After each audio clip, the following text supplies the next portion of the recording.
can't buy happiness, but it can buy me a boat. It can buy me a truck to pull it. It can buy me a Yeti 110 ice down with some silver bullets. Yeah, and I know what they say, money can't buy everything. Well, maybe so, but it can buy me a boat. I love that song. How about you, Phil? Do you like country music? I love country music. Yeah, you gotta love it. Well, money can't buy you happiness, as it says, but it can buy you a boat. And welcome to the Boat Boss podcast. My name is Kim Sweers, Thanks for having me. You're welcome. I'm glad you're here. A little bit about me, and I'm going to turn the show over to you. I've been a boat boss for the last 20 years in South Florida as one of the owner-operators of FB Marine Group, one of America's top 100 dealerships. And what is the show all about? We get some of the top movers and shakers from around the globe, and we sit down with them and we talk about living, working, and playing on the water. And the best part about it is these successful people are going to share their secret sauce to their success. Well, today I am beyond excited to welcome our next guest. What Tom Brady is to football and to the Tampa Bay Bucks, Phil Purcell is that guy. He's our quarterback of the marine industry. Phil is currently the president of the Marine Industries Association of South Florida. And prior to that, he was a partner at Westport Yachts. He's traveled all around the world, more places than I can even list. So let's welcome Mr. Worldwide to the show himself. Phil, welcome to the Boat Boss. Kim, thanks so much, and congratulations on starting this platform. It's very much needed in the industry, this type of thought process. Well, we are beyond excited about it, and thank you. It's an honor, and a shout out to your team. You know, you're not successful unless you have a successful team behind you, and a shout out to your team. They made this happen very quickly, so thank you, ladies. All right, so we're going to start off, with your history. Tell us about Westport. I mean, Westport is it. You took a yacht builder from a small company and transformed them into the powerhouse that they are today. So let's talk about your time there and then how you transitioned into the role you're at now at the Marine Industries Association today. Well, Kim, thanks again. It's interesting how things work out. So when I got involved in Westport, it was a smaller company that were putting together some people, and I was fortunate to be included in that group. As time went on, some shareholder changes happened, and Ornetson became the majority shareholder and had the vision of what Westport could be through manufacturing processes. Orrin owned a company called Bayliner, and was very successful at lowering manufacturing hours, building a high quality boat, and getting people in the boating. He developed that 9,999 boat motor trailer by controlling the whole process, the transom, the manufacturing, and then the sales process. And so while we couldn't do that necessarily in big yachts, what we could do is create the predictability where, as you know, the one-off yacht's a great boat, but they'll get it right the next time, and they'll get it right the next time. And we were fortunate because of his vision and because of his financial capability that he gave us the money for the tooling that allowed a 112 to exist, that allowed a 130 to be built, that allowed a 50 meter to be built. And then, he was very famous for stick and carrot. I probably received stick more than carrot, but it taught me a lot. And as you mentioned, when we get started, you're only as good as the team that you surround yourself with. And so I was very fortunate with the team that he built.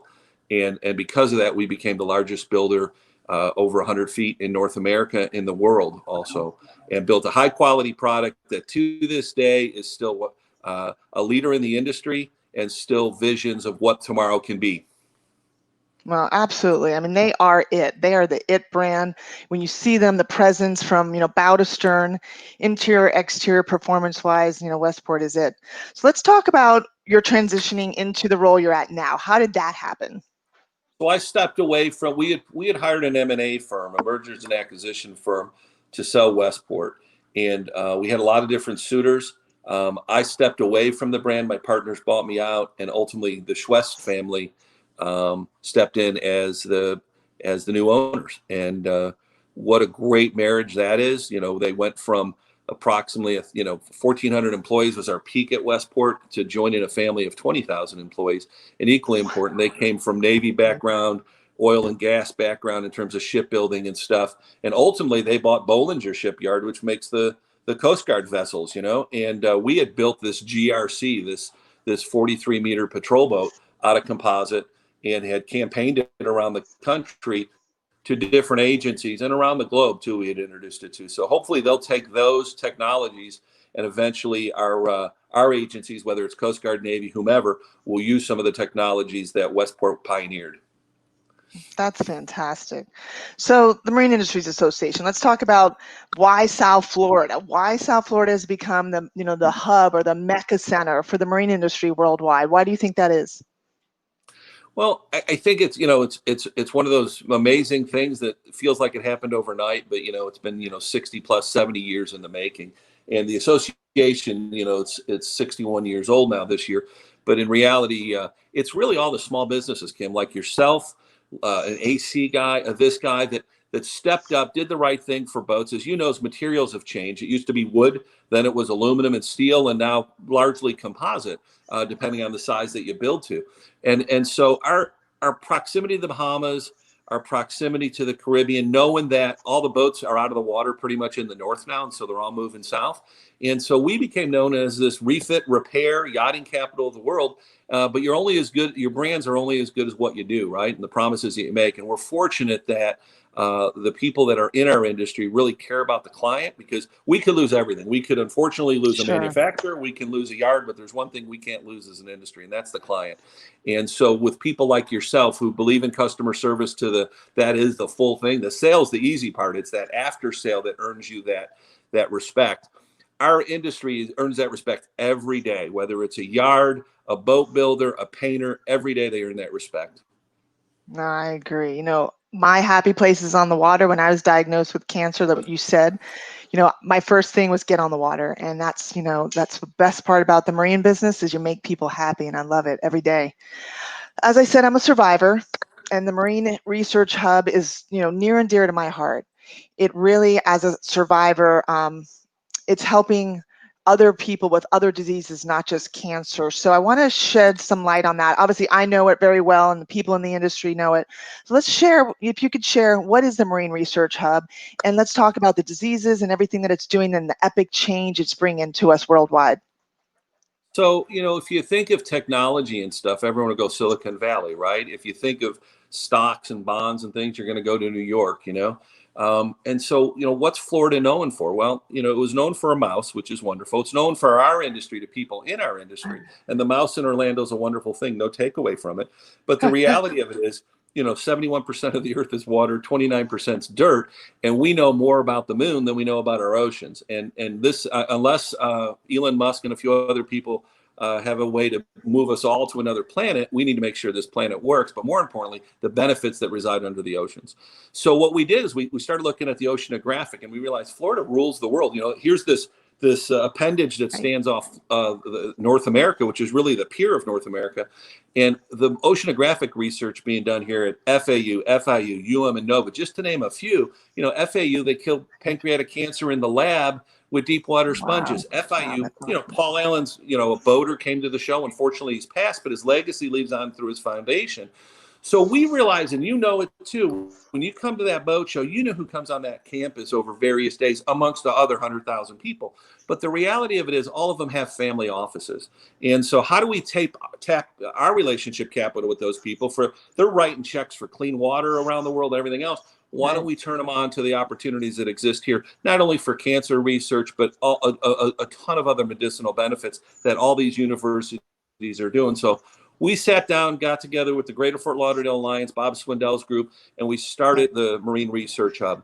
And I'm happy to report that last year we brought Ocean Exchange here. We gave away two $100,000 prize, and Broward College sponsored a $10,000 prize. And those two people that won the $100,000 prizes, as an example, one of them was up Noon Energy was up when Musk put the rocket up at the end of July to go to Mars, the rover. And the other one, Nicholas Flanders, is turning, hopefully with our industry, will turn the emissions of our industry back into fuel again. And these are fundable projects. They're not research projects. Pretty cool. That's good stuff. Yeah. That's fantastic. Wow. I mean, and where can we find out more information of donors? Obviously, this is something maybe you struck a chord where somebody wants to give or get involved. How do they do that? So right now we're having a new website build, and it's marineresearchhub.org. But if you want, they can reach out to me at the MISF, Phil at MISF.org, and I'll hook them up with those opportunities. Excellent. Well, anyone that needs that can't get Phil, I got him on the speed dial, so you can give me a There call you and I'll go. get you to him. All right. Well, let's talk about the show, our Super Bowl, the Fort Lauderdale International Boat Show, and how this is a photo of just one location of the show, and how I your love that team. photo. Isn't it great? It shows the city, the beach life, everything about how great the show is in the surrounding areas and what it brings to the area. So let's talk about your team and how you pivoted. I was on the sidelines, like eating popcorn like crazy, like listening, watching you guys, and you pulled it off and you did it. So the Know Before You Go campaign, as soon as that came out, man, I broadcasted that out to our clients, our prospects, to public and social media. Let's talk about the show. What can we expect this year? And I'll let you take it from there. Yeah. So thanks. And again, again, the team is what accomplished this. So, think back in January real quick. Everyone thought, every leader thought there was either going to be a flat year or down, right? Just because we've had a good run, we have an election coming up and everything else. And then March comes along. And then I don't know how you felt, but I think we've talked. We thought it was 08 again, right? Everyone thought, oh, wait, I'm going to sell the house, sell the dog, live in a camper, whatever it is. But the reality of it is, outdoor recreation is 2.2% of the GDP. And what our industry found out is sales went through the roof. People found the benefit of nature and getting out with their families. All the things that we profess every day. Most of the people that were coming in making these acquisitions were brand new people into our industry, which was huge. So we had to start working, and we were always doing it. We work side by side with a couple good lobbyists that are state, local, and federal. And we had to educate the electeds at the end of the day. We had to find what's this going to look like? Because when you got an event that does $1.3 billion to the state, it's really not about the industry. It's about the community too, the hotels, the restaurants, everything else. We're fortunate. We got a little jingle in our pocket right now, but that wasn't expected. And so we need to give back, show up at the show, and do those things. But what we did is we didn't have to look far, Kim. We looked up to the Mouse. The Mouse had been operating since mid-July, Disney World. Universal had been operating since early June. And the best practices, seeing 10 to 30,000 people a day. Face masks, social distancing, temperature check, and hygiene. All those things are being incorporated at the show. Because our partner in this is Informa, which does over 500 trade shows around the globe. We have one of the best partners anyone could ask for in the world.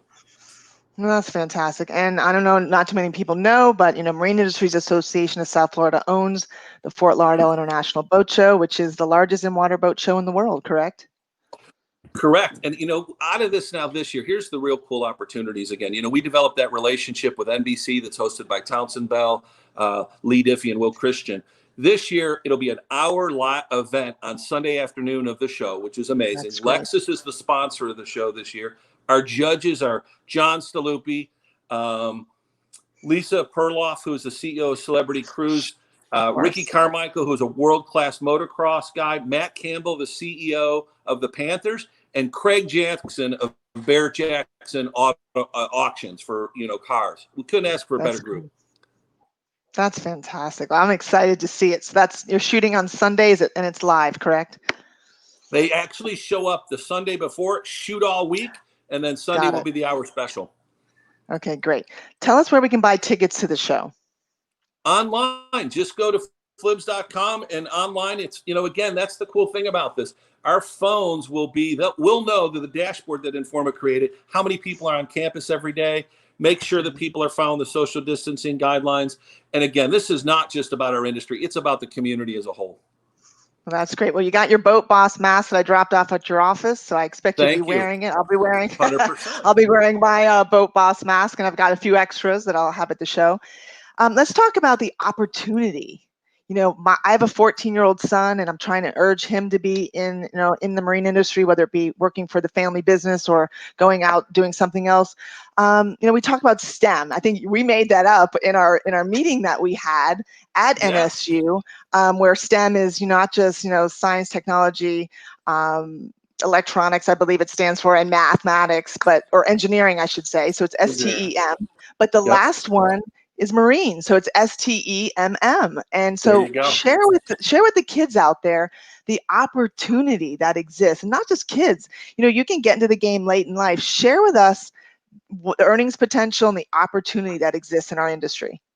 Well, as you know, from an entrepreneurial standpoint, the sky's the limit in terms of engineer or entrepreneurial opportunity.